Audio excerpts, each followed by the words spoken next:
You don't need to trade every single day. I understand, okay, aiming small, that's a good thing, taking singles, but you don't need to trade every day. And then also, you shouldn't trade every day.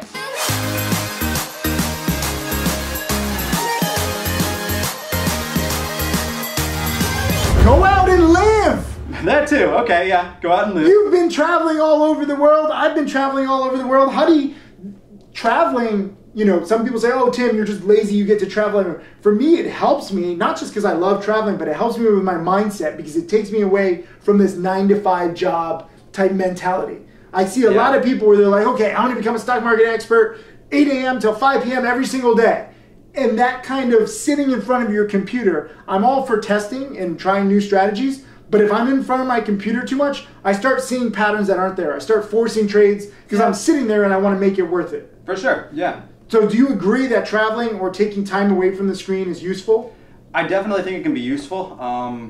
Not too much time. I'm not saying not go out and party every day, but you know, learn your own warning signs, I guess is what I would say. Because for me, you know, it took a while in my career to get to that point where I could recognize like I'm getting burned out. I'm going to do something dumb.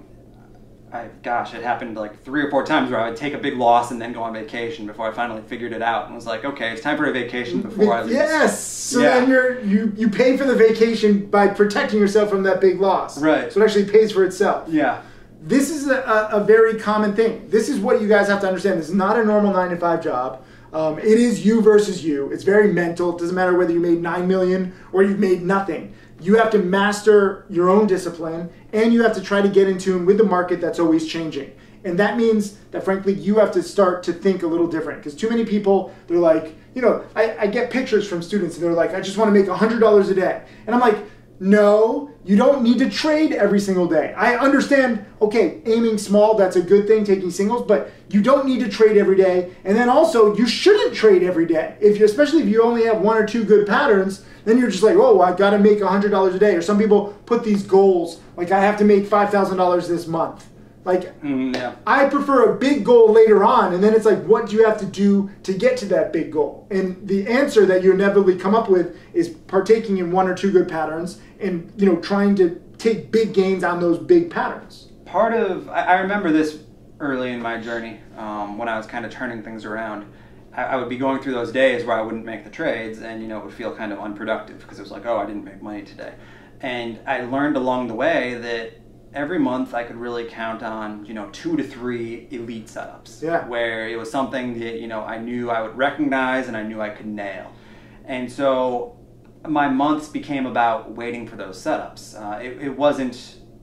You know, I didn't have that like week to week pressure where I was like, I've got to make X number of dollars. It was all about, you know, okay, this month when I see that new promotion come out, I need to be ready to nail it. Yeah.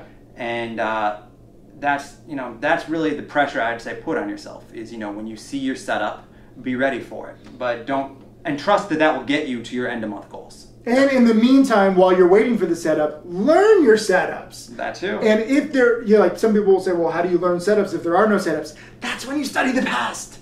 That's the beauty of this archive that you and I have created and my other top students have created where we have DVDs, webinars, video lessons. There's so much you can learn from something that was 4 years ago or 5 years ago because you learn what his optimal patterns are. You learn what my optimal patterns are. SHMP, it's kind of just funny that we both had the same exact stock as the biggest trade. And then TTCM was pretty big for me too. And that was an OTC multi-month breakout. It was like straight out of the Tim Grittani Trading Tickers DVD guide. So learn your setups, study up, understand that this is a marathon and not a sprint. Use this guy for inspiration. Don't try to be exactly like him or be exactly like me. Be yourself. We're all different, but this is proof that this is possible. Like, you know, it's crazy. Like, he's a real person, right? Yeah. It's not a hologram kind of thing. Like, people are like, you hired him. He's an actor. And I was like, what? I'm like, no, I don't hire actors. Like, if you look at a lot of my top students, I would hire better actors than like some of these people if I was going to hire that. But I don't want to because it's real. All you have to do is, you know, ideally wait for the best setups. And while you're waiting, you have to learn them. Definitely.